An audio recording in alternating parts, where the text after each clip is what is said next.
Welcome to the Health Channel, all health, all the time. I'm Dr. Derek Papp, an orthopedic and sports medicine physician with the Miami Orthopedic and Sports Medicine Institute.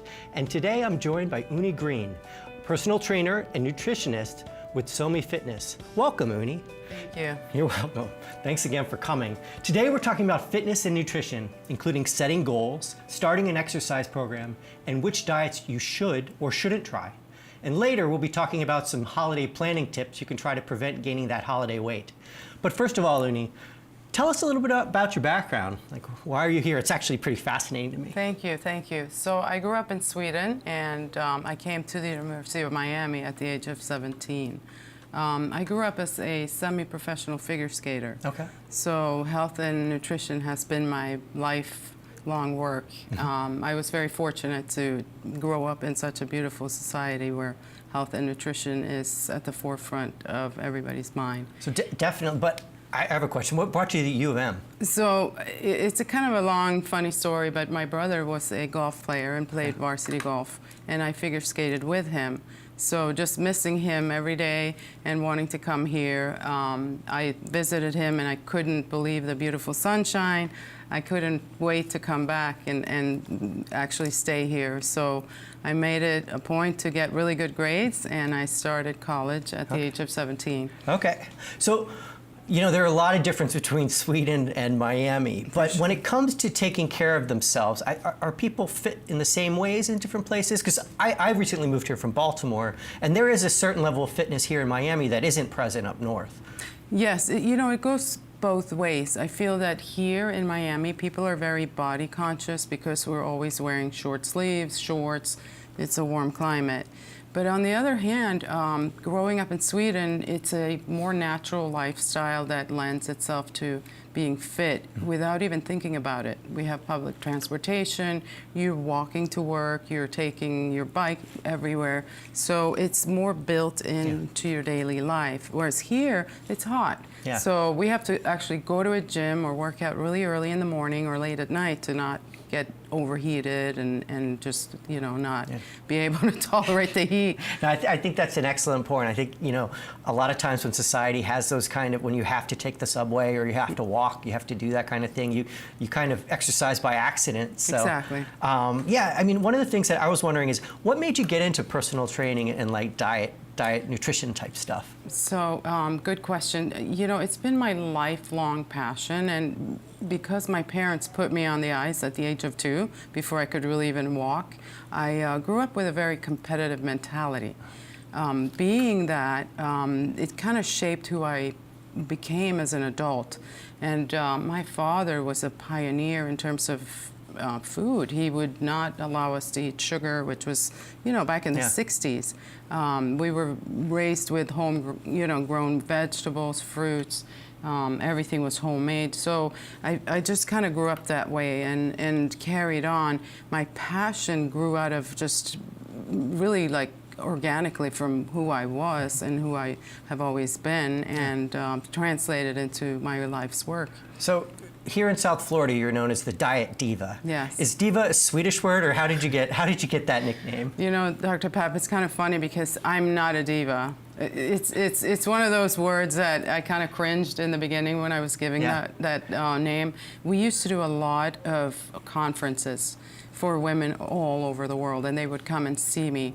And because I was so passionate about diet, and even though I am a personal trainer, I would always say, well, you know, let's do this workout, but you gotta eat right, you gotta eat right. And somewhere along those lines, people started calling me the diet diva. Okay. And I thought, you know what, I could be a diva, and it stuck. It's kind of catchy. And yeah, no, I think it fits, and Thank some you. alliteration there. Did you, while you were doing all this traveling, is that when you started writing your book? Because that's based on this, right? It is based on it, and it actually happened also sort of out of the necessity of, you know how they say necessity is the mother of invention? Sure. So I have a lot of clients that come to me for nutrition counseling, and I noticed that over and over I was giving the same kind of speech. Sure.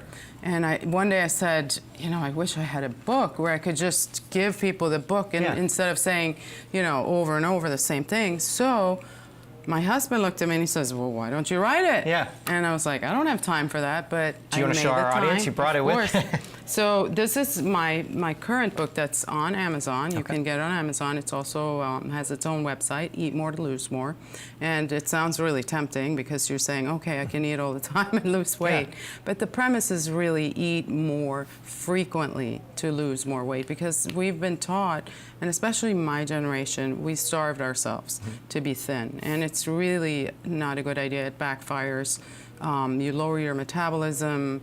I mean, there's a host of things that happen. So, and we can go into that later. But my book really came out of that necessity of just having a manual.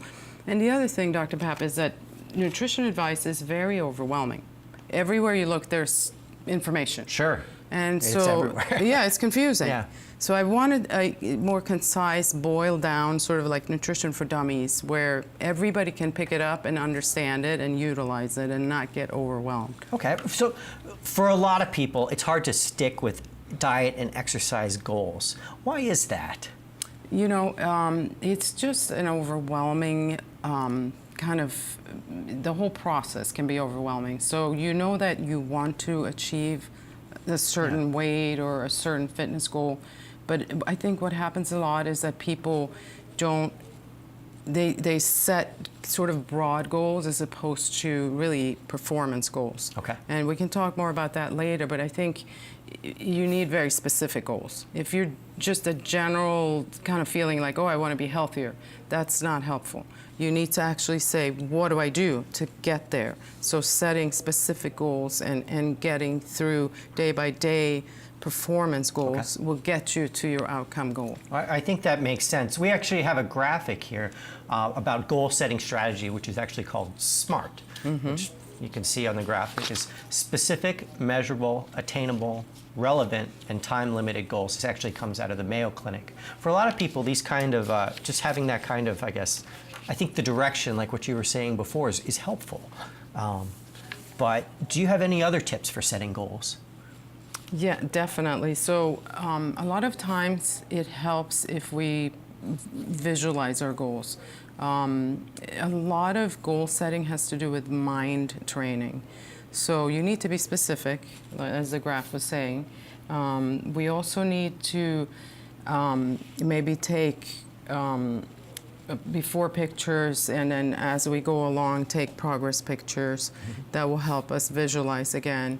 A lot of people do negative self-talk, which is something that we have to overcome. Okay. So limitations that we put on ourselves are really negative, and that's a big part actually of my book also. The mental aspect of goal setting, it's really huge. And you know, with athletes, you know, you can only be as good of an athlete as you are mentally prepared. No, So- exactly. And I think it makes a lot of sense. And they have, their goals are a little different too. It depends on what you're training for, right? You know, For whether it's sure. strength or whether it's for, you know, looking good in a bathing suit Right. or you know, there are a But lot of different goals. And You bring that up, and that's another very good way to achieve something, is to have a specific date. Like, you know how you might have a wedding, or Yeah. you want to look good for a cruise, and so that's very motivating. And sometimes we don't have those kind of events to motivate us, so you kind of have to artificially Yeah. introduce something in your life. Like, I have clients who will say, I'm just going to do some pictures, and you'll be surprised how dedicated you're going to be if you know you're going to be on camera. no, that makes total sense. Yes. There are a lot of benefits to losing weight and dropping, you know, pounds. Like, what do you think are some of the main ones? Well, obviously, your overall health is number one. So you're going to sleep better, you're going to feel better, you're going to think clearer, you're just going to be more agile, you're not going to be as fatigued, because when we carry excess pounds, it's like carrying a vest weighted down, and your joints are going to hurt, you're going to have labored breathing. So even a modest amount of weight loss is translating into so much better quality of life for you. I agree. I mean, I have patients who, when they lose that weight, they sleep better because they don't have sleep apnea anymore. So they tend to sleep more through the night. We actually have a graphic now, just to change things a little bit up, that helps give 5 tips for setting weight loss goals. The first one is to set realistic expectations. After that, we say that, you know, you should recognize success. So keep a positive mindset, maintain a learning mindset, because there are so many different ways to eat healthy and not fail, I guess, in your weight loss. Practice positive self-talk and find healthy support. How often, kind of along those lines, how often do you think that you should weigh yourself? Okay, so that's a really good question. It's kind of a leading question. Yes, and I do have clients that weigh themselves every day, and I tell them not to, because your body is constantly fluctuating in weight. It depends on how much you drank, if you went to the bathroom, if you ate a big meal. So anything you put into your body is going to weigh. So you really should try to weigh yourself once a week at the same time and be consistent with that. And it will give you a more accurate representation of what you weigh, because as I said, weight fluctuates daily. And I think if you get into the habit of doing that, you're just going to stress yourself out. So some people talk about BMI. Do you think that's a better indicator of your overall health? Or? So it's funny because I have this argument a lot, even with my personal physician, because I will go to the doctor and as you can see, I'm not overweight, but my BMI is high. And why is that? Because I weigh more than I look, because I have a lot of lean mass. I have muscle, so in terms of BMI being the correct sort of measurement, it's not always, because if you are a bodybuilder or an athlete or a muscular person, you're going to be heavier than the norm, and your BMI is going to be higher. So what I use in my office with my clients is body composition. Okay, so like body fat percentage. Exactly. Okay. So when you do that, one of the things that I've also been taught is is to do simpler things, like say use your belt size. Is that something that you recommend, or is it? Yes, it's first of all, it's very tangible. Yeah. You're on a diet and all of a sudden, whoops, my belt is loose, and you feel great. But the other thing is that waist circumference is really a indicator of health. So a woman, we want to be under 35 inches, and a man needs to be under 40. If we climb over those inches, we're looking at health risks that are, definitely a concern. So it's not a bad idea to do measurements that way. Well, those are pretty conservative measurements, aren't they? I mean, in terms of your overall health. I mean, 35 inches in a woman or 40 inches in a man, that's a lot. And it is a lot. And then people, believe it or not, are not always doing so well. So we have a huge population of overweight and obese people. Yeah. So I mean, it goes up every year. In almost all developed countries. The UK is almost as bad as we are. People talk about other ways of I guess, monitoring your progress. Do you sometimes talk to your clients about keeping a journal? Oh, absolutely. And there's a lot of studies that have shown that writing things down are extremely beneficial. And we have apps. We have, even I have my little Apple Watch, and I was, really against it, but I find myself doing the daily, Let me ask you a crazy question. So I don't know if it's at the point now where, we talked a little bit about body composition, which to me makes a lot more sense. What you're saying about BMI is totally right. You have a lot of people who they put on weight because they're full of muscle, and their BMI is going to sit around 25, 26, 27 even. And that's not necessarily fair, because it doesn't say that they're fit, because they may have a body fat percentage of like 6%. Exactly. So is it to the point where you can see that like on a smartwatch and stuff? I had different personal trainer friends that would carry the different kind. How do you do that with your clients? Well, so I actually have a caliper, a real caliper. Like you do this, but not the plastic one. I have like an electronic caliper, and I love that thing. It's amazing. It's very accurate, and I do it religiously. We do not do BMI, but I see this with technology evolving so quickly as something that we will definitely be utilizing. And I think it's going to be good and bad. You're going to be like, oh no, my body fat percentage. I think we're going to be there, but we have to take a break. Coming up next, we'll be sharing some tips on how you can start an exercise program at home and how to stick with it. You're watching the Health Channel, all health, all the time on South Florida PBS. If you have a question for Unni or myself, please call in using the toll-free number 855-796-4475. And please be sure to visit our website, allhealthtv.com, where you can watch a live stream of the Health Channel, submit questions for the experts, and watch videos from previous episodes. We'll be right back.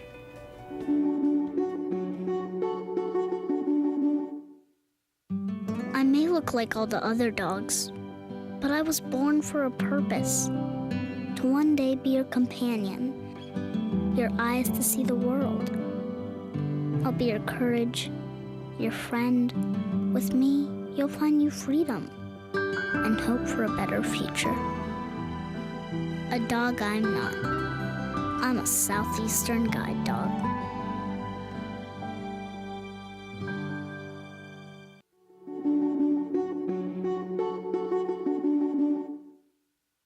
A brain aneurysm doesn't care that you have important meetings. It doesn't care that you have to drop your daughter off at ballet and your son off at soccer practice. So if you suddenly experience the worst headache of your life, sharp pain behind your eye, and blurry vision, seek immediate emergency care. The Lisa Calagrassi Foundation, shedding light on brain aneurysms. Learn more at lisafoundation.org.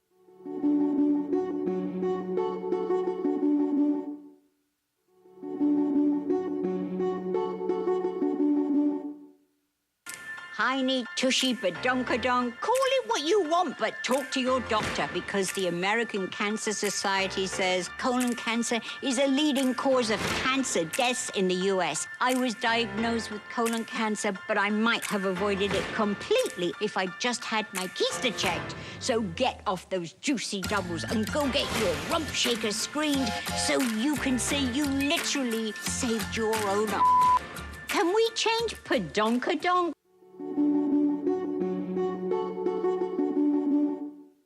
Families come in all sizes and shapes. Sometimes your friends are your family by choice, or sometimes you're just stuck with Uncle Charles. But what we know is that you want to protect the people that are close to you. But the flu can unravel everything.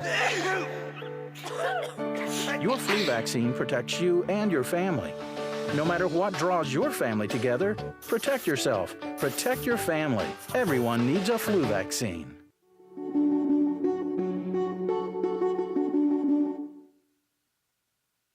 A brain aneurysm can strike you when you least expect it, plunging your entire world into darkness. But if you know the warning signs, you're much more likely to survive. If you suddenly experience the worst headache of your life or sharp, sudden pain behind your eyes, do not ignore it. Please seek immediate emergency attention. It's time to shed some light on brain aneurysms. You gotta know the information. The Lisa Calagrassi Foundation, lisafoundation.org.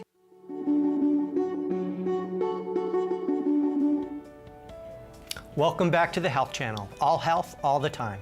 I'm Dr. Derek Papp, an orthopedic and sports medicine physician with the Miami Orthopedic and Sports Medicine Institute. And I'm joined today by Unni Greene, a personal trainer and nutritionist with SoMe Fitness. If you have a question for either of us, please call in using the toll-free number 855-796-4475.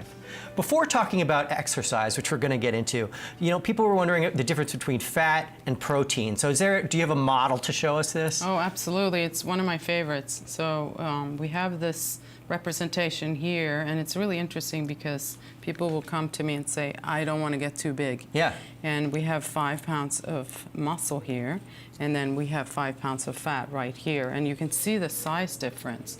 So women in particular are very afraid of getting bulky, and I have to show them this, and they can't believe how much smaller they're going to get if they actually lose 5 pounds of this and put on 5 pounds of that. Now, why is this important? Because muscle is an active tissue, and it burns calories even at rest. So it's really important that you get rid of fat, which does nothing for us, as you know, and we add muscle, which is then going to help us in every aspect of our life. So you're saying having the muscle actually helps, like, feed the fire, help you have the metabolism. Absolutely, right? 100%. It is active, and for every pound of muscle that you have, you increase your metabolic rate by 50 calories a day. So if you add 5 pounds of muscle, you are burning 250 calories more every day, which adds up. That adds up. I Yes. think that's impressive. So let's focus on exercise for a little bit. When people decide to start working out, it can be pretty daunting, right?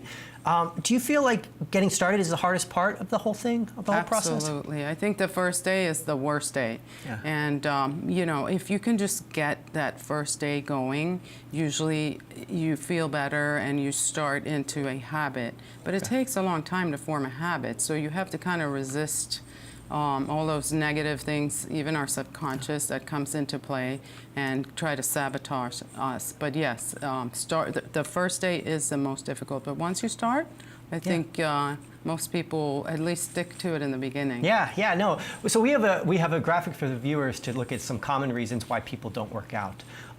You know, we could say some of these to ourselves, like I'm too old, I don't have time, I'll get too bulky, which is something we were just talking about now.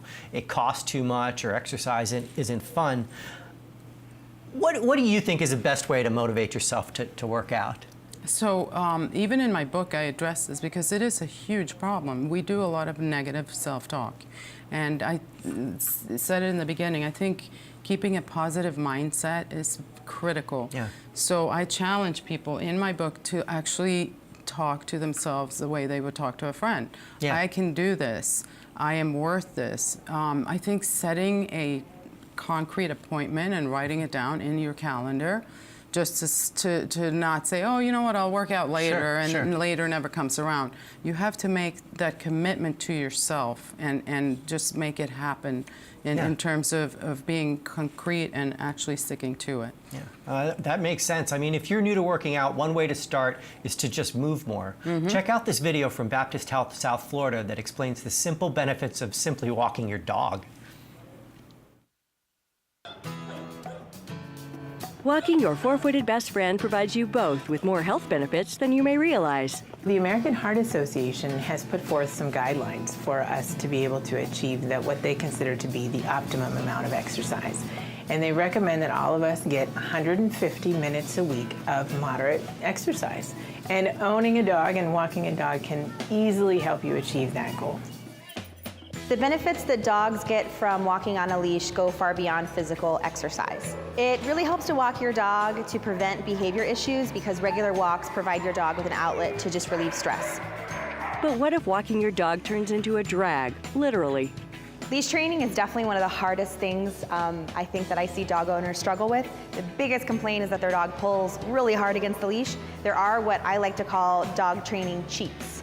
Your options are a head halter for really strong pullers or a front clip harness for dogs that are maybe medium to mild pullers. So you can quickly get out there if you have the right equipment and immediately today start enjoying walks with your dog. Having a dog is one of the best things you can do for your overall health. I have a dog, Judy, and she loves to get outside and walk. It just makes her so happy. And when you've got this dog who's super cute already and then gets really excited to go outside and walk, it makes it easy. Overall, from your physical health to lowering your risk of diabetes, lowering your risk of depression, lowering your risk of heart disease, improving your emotional health, it just is an overall prescription for health for walking your dog. Walking a dog can be great, but we have a list of different exercises that people can do, and these are all kind of things that you can actually incorporate into your routine. These include aerobic fitness, strength training, core exercises, balance training, and flexibility and stretching. So, Unni, do you put, for all of your clients, do they get a mix of all of that, or how does that work? Yes, absolutely, and I think it's important to address all of them. So initially, you don't want to start out doing everything because it's overwhelming. So you want to build slowly and start out definitely with flexibility training, and I think that's very overlooked. So I would start gently with stretching and then moving into like a cardio portion where you get your heart rate up, which is really important, and then definitely strength training. Yeah. A lot of women specifically are afraid of bulking up. That's an excellent point because that's something I run into a lot. So yes. If you had to pick one, would you pick one or would you try to encourage them to do both? I would pick one. Okay. I would always do lifting or Okay. strength training, resistance training before anything else. I'm glad we get along so well. It's I know, we are agreeing. No, it makes such a difference because, like you were saying earlier, you know, muscle's always burning.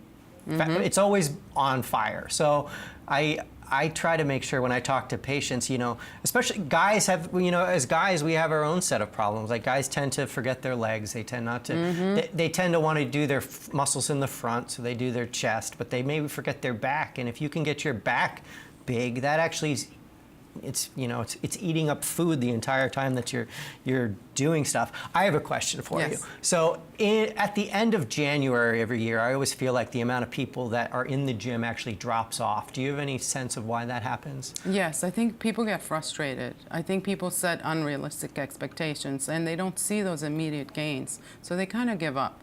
And it's unfortunate because it takes time. Sure. You will see results within 6 weeks normally if you're really dedicated and you're sticking to your routine and eating right. Yeah. But I think people get frustrated, or sometimes it's family issues, there are other demands, and we put ourselves last a lot of times. So other things, life challenges come up, and we kind of just say, you know what, I'm going to do it tomorrow. Well, tomorrow becomes a week, and then a month, and you sort of taper off. How do you motivate your clients to keep coming back at that time? Well, see, that's the beauty of being a personal trainer, because I have a lot of tricks in my bag. So I always vary the workout. I think it's very important that the workout is not boring. So I try to challenge them in terms of doing different things, keeping them motivated and interested. I think if you're on your own, you can do the same thing. Maybe you want to try a new fitness class if you're motivated by other people. Some people like solitude. So they would go for walks, like the excellent video with walking the dog. It doesn't have to be expensive. I think sometimes cost also interferes with people's perception that they have to have expensive equipment, which is not true. You can do a lot of things at home. And just to keep it fun is introducing new things into your routine. Is there a way to burn belly fat before you burn the other fat? I wish. So that's a great question, and no, you know, the way you burn belly fat is to eat right. Right. So there's really no targeted exercise. So you have to burn all fat, right? Yes, you have to burn all fat, and spot reduction is extremely difficult. But we always say abs are made in the kitchen. Sure. I agree. Yeah. So we do have to take a short break. Coming up next, we'll be talking about the pros and cons of different kinds of diets and some tips for choosing the right diet for you. You're watching the Health Channel, all health, all the time on South Florida PBS. If you have a question for Unni or myself, please call in using the toll-free number 855-796-4475. And please be sure to visit our website, allhealthtv.com, where you can watch a live stream of the Health Channel, submit questions for the experts, and watch videos from previous episodes. We'll be right back.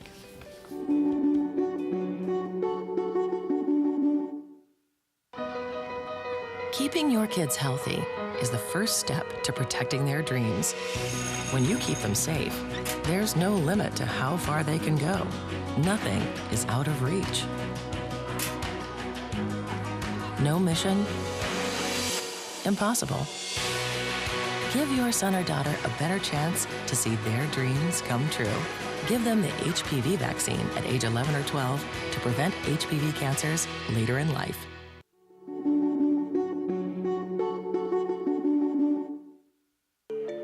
Infectious diseases spread by pests, illnesses like malaria, Zika, and Chagas disease are causing a worldwide health crisis.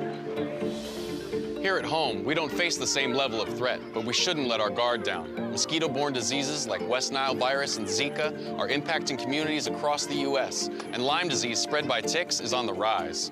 Whether around the world or just around the block, get the facts you need to protect your family at pestworld.org.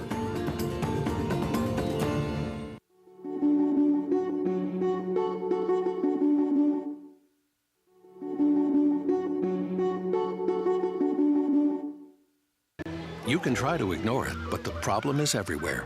Every instinct says don't look, but sooner or later we must, and our reaction is only natural.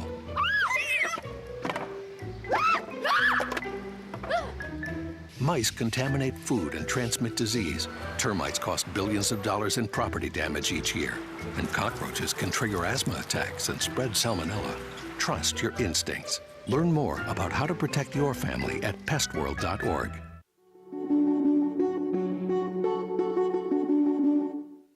Good night, stars. Good night, air. Good night, noises everywhere. Time to say good night.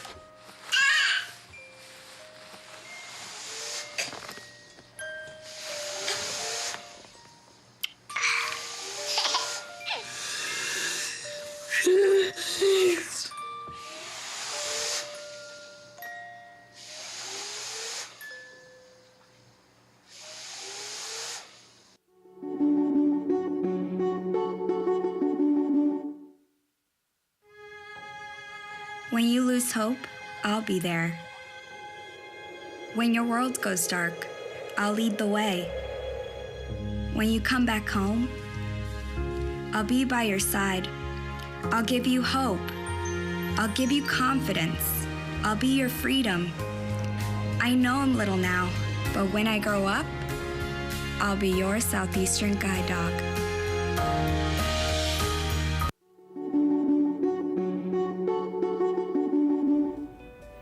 Welcome back to the Health Channel, all health, all the time. I'm Dr. Derek Papp, an orthopedic and sports medicine physician with the Miami and Orthopedic Sports Medicine Institute. And I'm joined today by Unni Greene, a personal trainer and nutritionist with SOMI Fitness. If you have a question for either of us, please call in using the toll-free number 855-796-4475. So we're going to start talking more about diet now because it goes hand in hand with exercise. We do have a graphic talking about macronutrients and the different kinds of macronutrients that you see. You know, people have heard different kinds of ones, and these are called either protein, fat, or carbs. Unni, please explain each of these different components of our diet, and I see that you've brought some wonderful examples of each. Yes, so I use these samples a lot in my nutrition counseling. Like you said, we divide our macros into proteins, carbs, and fats. So these would be proteins. You would have lean steak, hopefully. Fish is a great source of protein, and it's leaner. We have grilled chicken. We have tuna. Eggs are also a protein, but it has a fatty middle. Sure. So it's kind of both. If you're on a plant-based diet, you would do beets, legumes, things like that for protein. But generally speaking, those are considered carbs. Does this count too? No. I'm guessing that's yes. peanut butter. It is peanut butter, and it is a fat, so that would be in the fat section. But you know what's interesting is that the fat portions are so small. Sure. So these are portion samples, and when I show people the avocado, they kind of get depressed because avocado is a healthy food, but they say, oh my God, I can only eat 1/8 of an avocado. So generally speaking, your fat should be the size of your thumb. Okay. So you see how That's that good works? to know, yes. Yeah. And your protein should be the size of your palm. So if you have a chicken breast, more or less, your size. Now you have a bigger palm than me because so I can eat you more need food. more. Okay. Exactly. So it's kind of cool. You have a measurement instrument with you at all times. So can I interrupt for a second? So you have the olives over there. Yes. Those are considered a fat. Okay. Yes.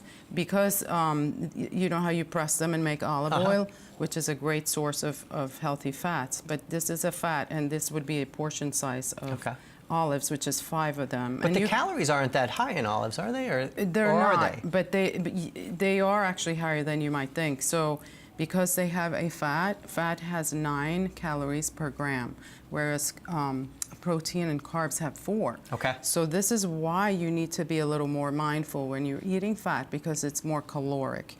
Does not mean that you shouldn't have it, because you need it for your brain, your muscles, mental well-being. So you have to have fat in your diet. You do have to have carbs in your diet because it gives you energy.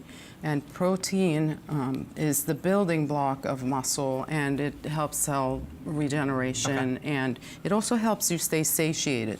So very important. So you have to have all 3. Okay. Okay. So there are all different kinds of diets, right?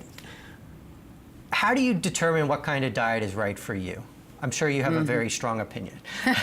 Well, you know, it's funny because I always tell people, they ask me this all the time, what's the best diet? And I tell them the best diet is the one you can follow. That's great. I think that's an awesome answer. Because it's truly, there's so many diets out there, and I could give you a diet and it would be totally unrealistic for you. So it's useless. So I really think the best diet for you is the one you would follow, but in limitation, because you could say, well, I can eat donuts and burgers every day, so that's the best diet. No, obviously not. So there are certain diets that are better than others, and they have... People love to talk about the paleo diet. Yes. How do you feel about that? Or say, like, some of these carb-restricting diets? Yeah, so, you know, it works for some people, but generally speaking, I feel that if you're restricting entire food groups, it's not a good idea. I think that you need a really well-balanced diet with all food groups, and I'm very specific when I counsel my clients. There's a ratio that's appropriate. So the more active you are, the more protein you need, obviously, because it's the building block of muscle tissue. The less active you are, you want to reduce your calories, and you want to eat a little less protein, a little less fat, and definitely less carbs. Okay. We do run into problems with carbs. Carbs have to be complex.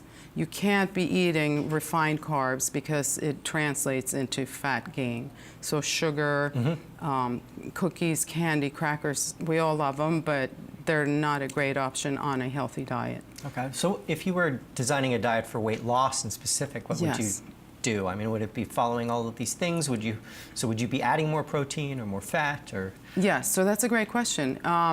Depending on the activity level, again, of the person, but generally speaking, you would want 30% of your calories from protein, 40% of your calories from carbohydrates, and 30% from fat. Okay. And it's a little tricky. That's where I come in, because how do you measure 30%? It's of your total calories. And I would then determine how many you should have, and then we would break it down into how much of each macro, and then every meal.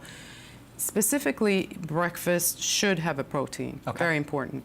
Lunch and dinner should have a protein. And then you have your snacks, and you want to make sure that you're getting enough, I call it eating the rainbow. So eating colorful fruits and vegetables, which we all know is really beneficial. Sure. Well, we've all seen ads on TV or online saying they have the miracle solution to weight loss. We have a video from the FDA that warns us not to be fooled by empty diet promises. Check it out. Yeah, those are... Every day we're bombarded with weight loss promises. One pill can turn your body from this to this. Drop 5 pounds a week with liquid drops. Spray away your flabby ab muscles. When it comes to products touted as weight loss miracles, don't believe the hype. From dietary supplements to the latest diet schemes, weight loss fraud is in the air, on the airwaves, and online. FDA has found more than 100 weight loss dietary supplements that contain hidden drug ingredients. Some weight loss products labeled as supplements are concoctions filled with blood pressure medication, seizure medication, or drugs not approved in the U.S. Let's set the record straight. Dietary supplements for weight loss are not evaluated by FDA.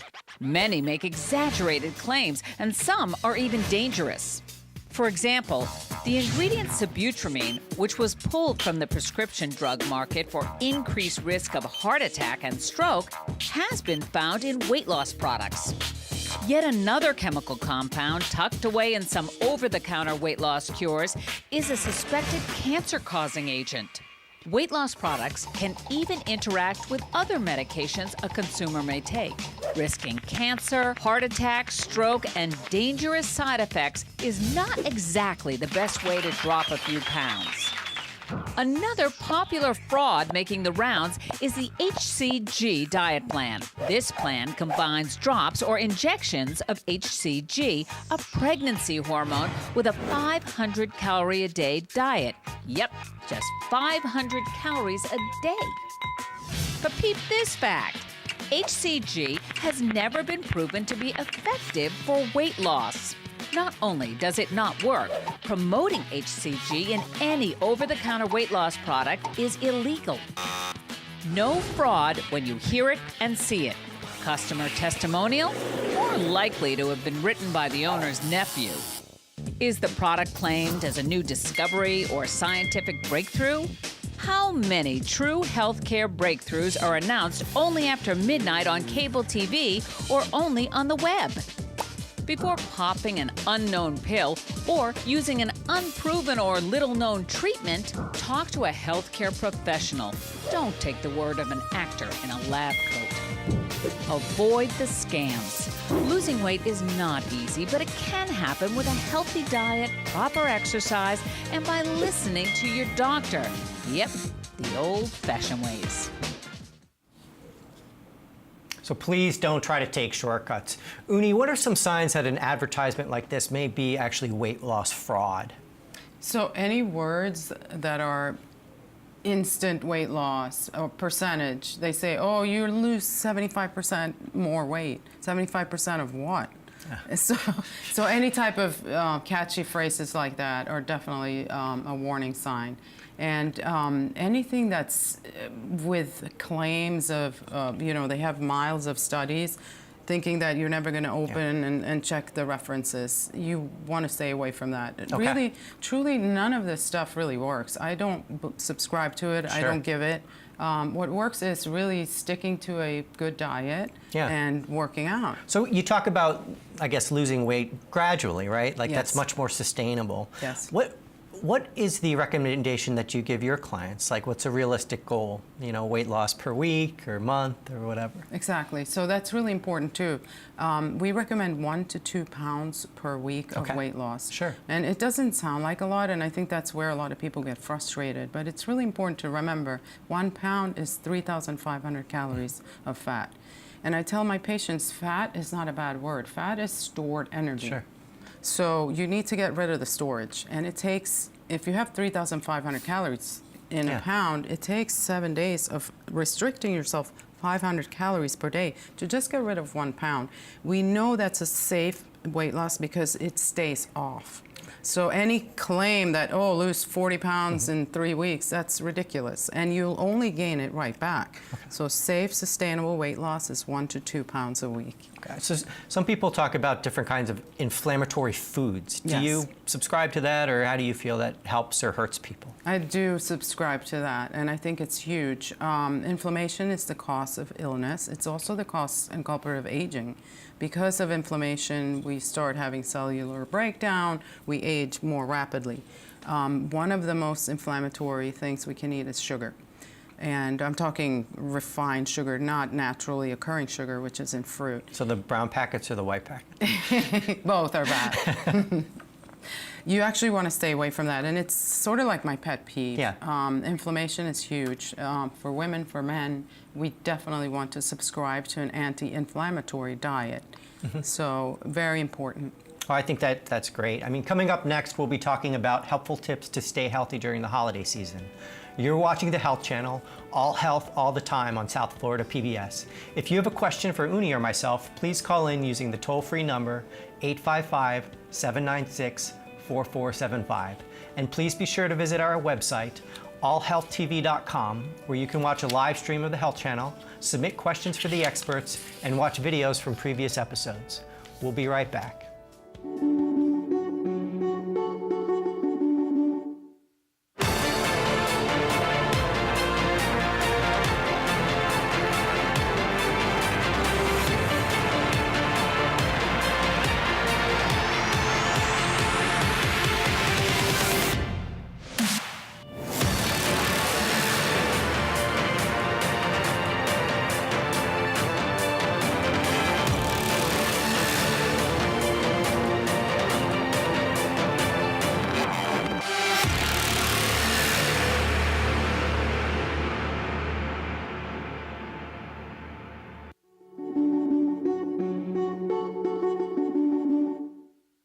Children's Cancer Research Fund, we believe a world without childhood cancer is possible, but it takes all of us.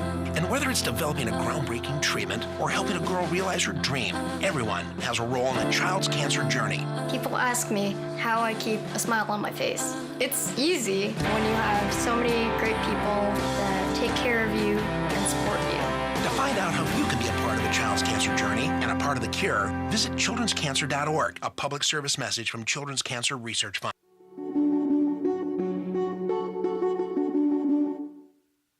Don't allow your weight to threaten your health or control your future. Excess weight or obesity can cause emotional and physical health risks. But you can take control. The Your Weight Matters campaign offers free resources and tips to help you measure and understand your weight. Take the Your Weight Matters Challenge. The free toolkit prepares you to speak with a healthcare provider about your weight. Your weight does matter. Take the challenge and take control today.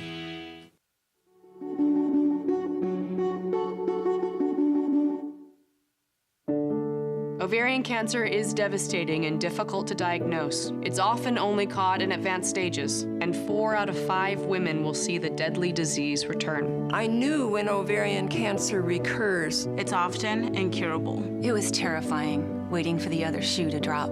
Until recently, following chemotherapy, women with recurrent ovarian cancer had to simply watch and wait for their disease to come back. well, we say, Not on my watch. Not on my watch. Not on my watch. Now, with maintenance therapies, women can extend their time in response and delay recurrence. knowledge and awareness of your choices empowers you. And gives you a greater sense of control. Let's call for a change in ovarian cancer care. The Not On My Watch movement empowers women facing recurrent ovarian cancer to take an informed and active role in managing their disease. Visit notonmywatch.com to learn more.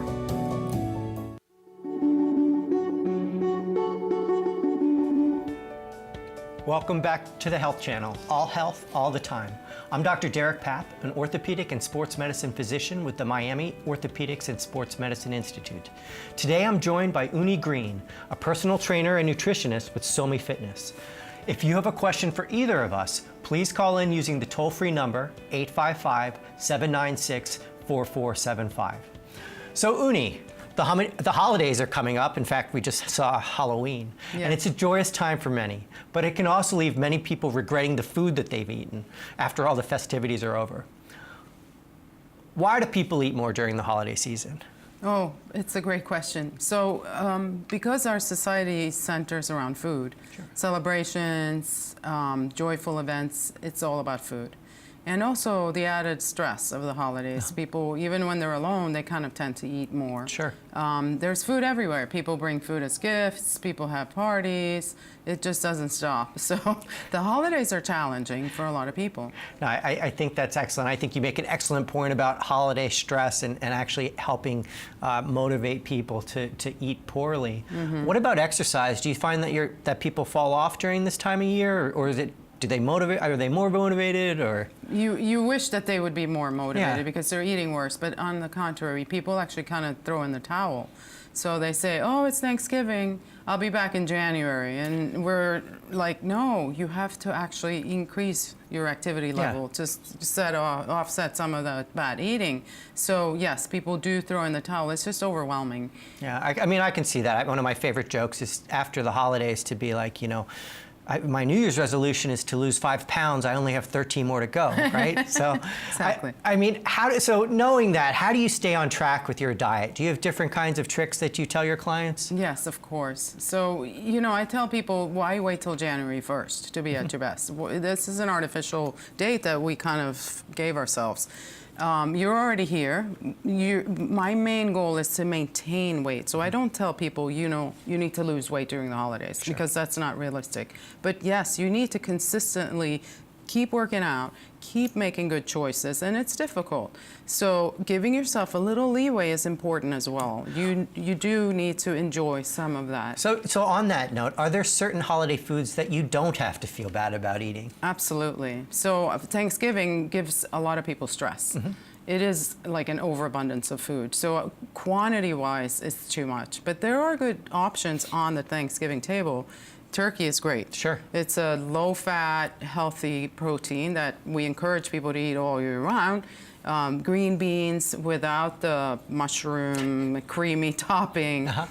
If you're going to have sweet potato, you want to go with a baked sweet potato or a sweet potato pie that doesn't have the marshmallows. So you kind of have to look.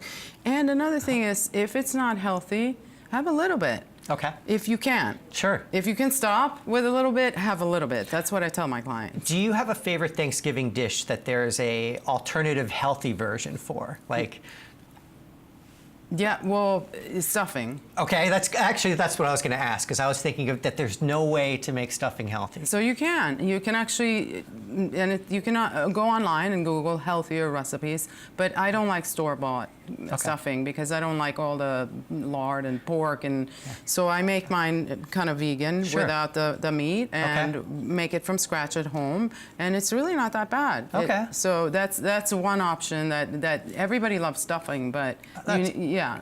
That's great. We have a caller. His name's George. He's from Miami. Hi, George. Hi, Unni. Nice to hear from you. Oh, yeah, what's hi, your I have question? a question. Yeah. I was diagnosed pre-diabetic. Is it possible to reverse the effects of diabetes with a proper diet? Yes, that's a great question. So I tell my clients all the time, diet and exercise are number one for reversing pre-diabetic.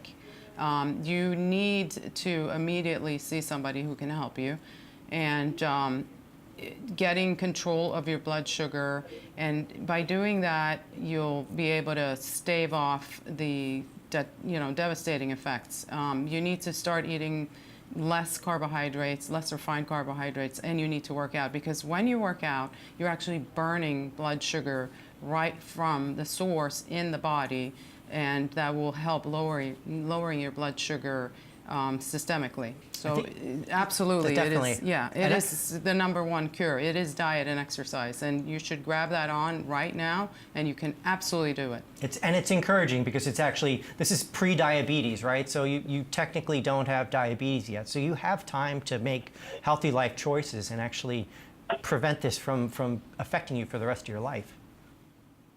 Thanks for calling. Wow, thank you. Thank you so much. So actually that helps. I was going to ask you next about different desserts during the holiday season. Do you have any tips to keep people from either overeating, or maybe you have some recipes for healthy stuff? I know you had brought some different kinds of treats in for us. Yes, so I have my own treats. I'm kind of a bad person with substitutions because I really don't eat sugar. So I'm not one of those people that say, oh, eat ice cream instead of cream pie or things like that, because I just don't eat it.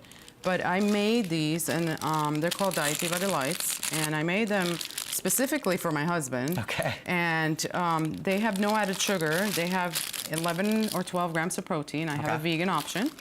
And they look like a muffin. Yeah.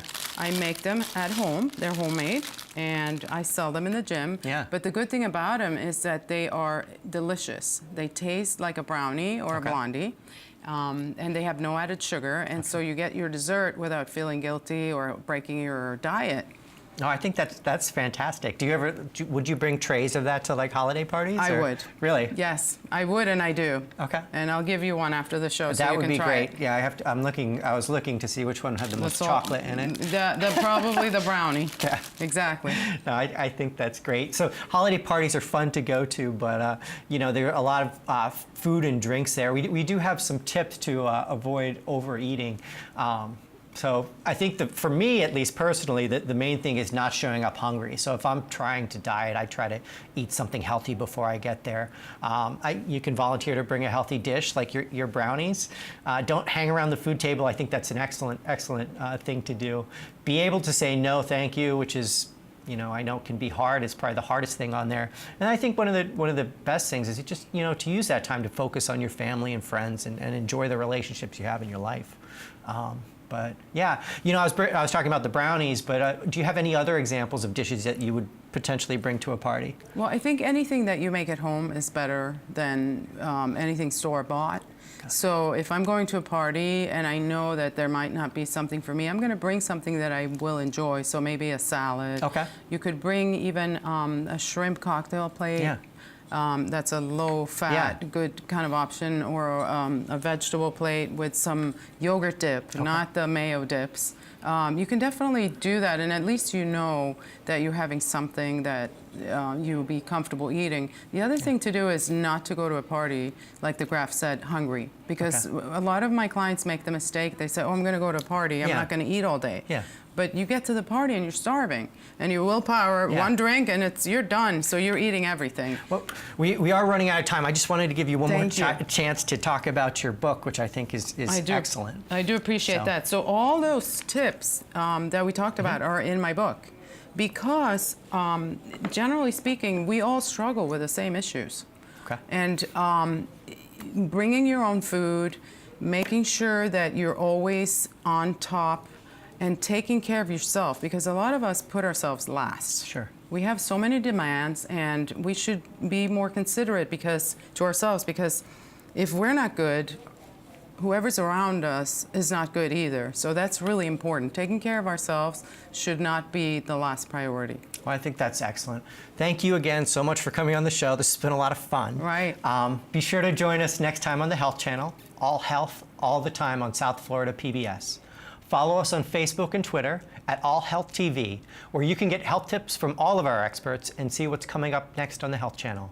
You can also visit our website, allhealthtv.com, where you can watch a live stream of the Health Channel, submit questions for the experts, and watch videos from previous episodes. I'm Dr. Derek Papp. See you next time.